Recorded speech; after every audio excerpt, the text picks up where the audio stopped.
At the time, Antwerp was a commercially very important city in the northwest of Europe, but Spain chose a strategy of complete economic blockade in the process of reconquering this city. Spain had cut off routes to the sea and cut off most supplies to the city midway. This containment policy caused a large-scale migration that was difficult to find in the pre-modern era. About 100,000 people left Antwerp for the Dutch Republic, and since it was a commercially important city, it also included many craftsmen and tradesmen. Consequently, this makes Amsterdam the third largest city in Western Europe after Paris and London. Meanwhile, Philip II also waged war on religious grounds against England around this time. To this end, Spain formed the famous Armada in 1588, but had to retreat without much outcome. And Dutch merchants saw an opportunity to go abroad just at the time when the Spanish fleet was devastated.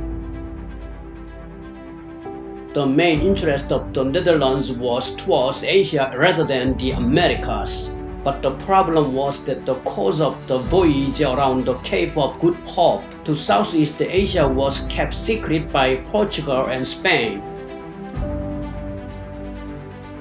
A Dutch merchant named Jan Huygens played a decisive role in resolving this.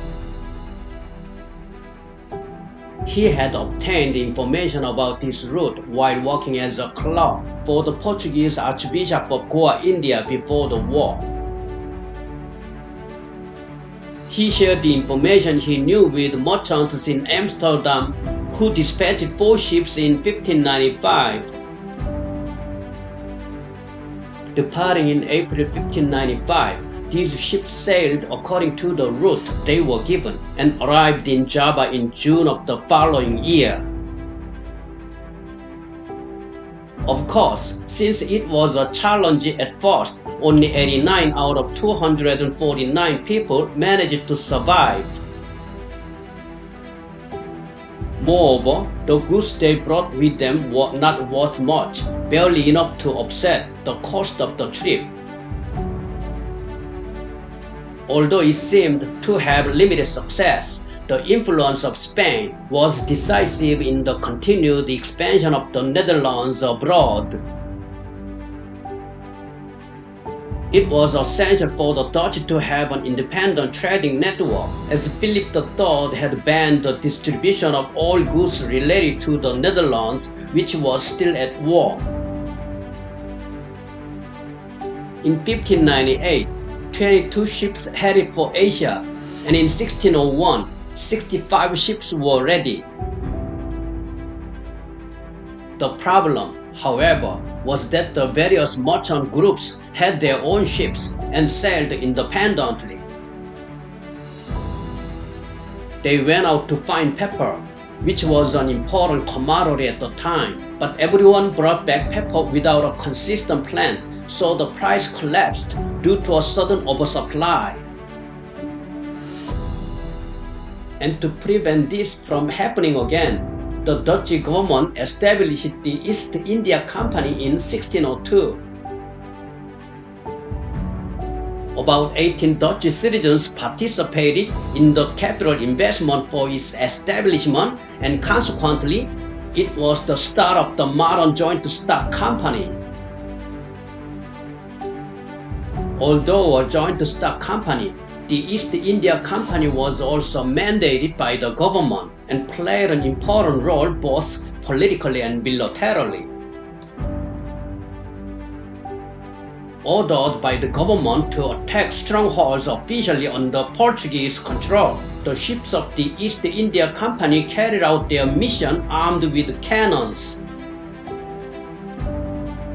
And in 1605, they began to conquer the Portuguese-occupied strongholds on the Maluku Islands in what is now Indonesia. Starting from there, they succeeded in capturing several ports in Sri Lanka and India. These ports attract traders from all over the world, not only locals and Dutch people, but also Chinese people and Ottoman Turks. As a result, various political and diplomatic problems constantly arose in Sri Lanka and various ports in India. In response, in 1609, the Dutch government entrusted the East India Company with the authority to form alliances and wage ground wars on the premise that it would contribute to proclaim the name of Jesus Christ. One of the directors of the East India Company at the time said in a report back home, "We cannot conduct trade without war, and we cannot wage war without trade." This statement shows how closely trade and warfare were intertwined during the Age of Discovery. Those who wanted to avoid an unnecessary war within the East India Company complained that the Dutch had a bad reputation locally as being the most brutal people in the world, but they did not have much influence on the general public. The Dutch East India Company drove out competitors with the motto, "Do not let your enemies go. God is with you." In particular, it drove Portugal and other European competitors out of the Indonesian islands, and construction began in earnest on what is now Indonesia's capital, Jakarta. On this basis, local governments were forced to grant the Dutch East India Company a monopoly on the spice trade. Those who refused or secretly pursued trade with other factions faced the heavy price of fines, imprisonment, and death. In 1621, for example, merchants from the Banda Islands sold nutmeg, which at the time was more valuable than gold in Europe, to English merchants. After obtaining this information, the Dutch East India Company mercilessly destroyed the local villages and temples, and only about 15,000 locals survived. Their brutal policy allowed the Dutch to retain a monopoly on the nutmeg trade for nearly 150 years. When China refused to trade with the Dutch India Company, the Dutch sank about 80 Chinese-owned ships off the coast of China and killed thousands of people. Chinese records from the time show how terrified the Chinese were at the Dutch East India Company's conduct. The Dutch, savages with red hair, are tall and strong, and rough manners, are possessive, and know everything about the trade involving expensive commodities. They are very clever in matters directly related to profit, risking their lives for profit, and for profit no country is too far away for the Netherlands. However, the Dutch East India Company's actions naturally provoked a backlash from its rivals. In particular, England's backlash was a big problem because the help of Spain's competitor England was very important in the process of continuing the War of Independence with Spain. When England protested, the Dutch government recalled Jan Pietersen Cohen, who was then head of the East India Company, and even forbade him to leave for Asia again. However, he secretly left the country and arrived back in Southeast Asia, where he succeeded in regaining power in the company.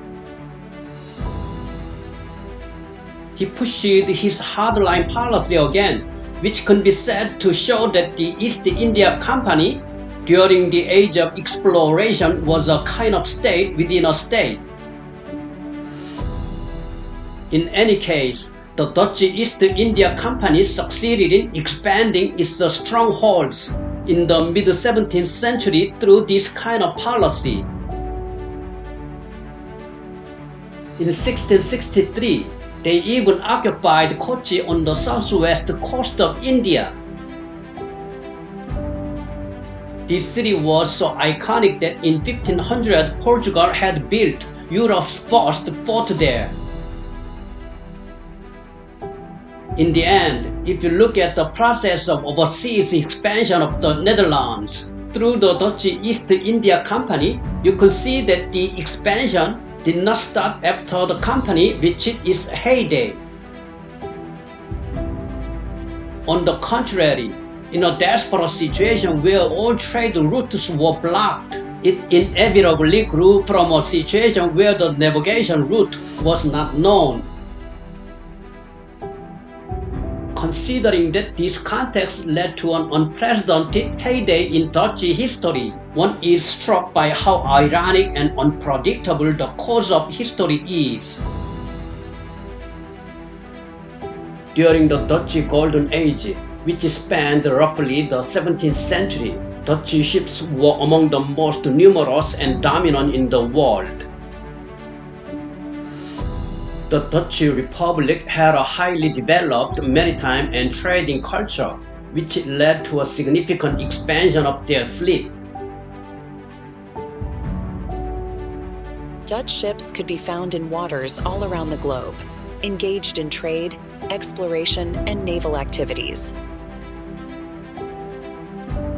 At the peak of their maritime power, it's estimated that the Dutch owned and operated a substantial portion of the global shipping fleet. Reports suggest that at its zenith, the Dutch controlled around 20 to 25% of the world's merchant ships. The Dutch were known for their advanced shipbuilding techniques, innovative designs, and efficient trade routes. Their merchant ships, naval vessels, and East India trading ships were renowned for their quality and seaworthiness. This maritime strength contributed to the Dutch Republic's economic prosperity and global influence during that era. The Dutch Republic became a major global player during the Dutch Golden Age, excelling in areas like trade, finance, and maritime activities. Thank you for watching the video. The Dutch became a major global player. Part 2 provided by History and Current Events. Gina, Bella, Cindy, Helena, and Tony have contributed so far as narrators. Thank you.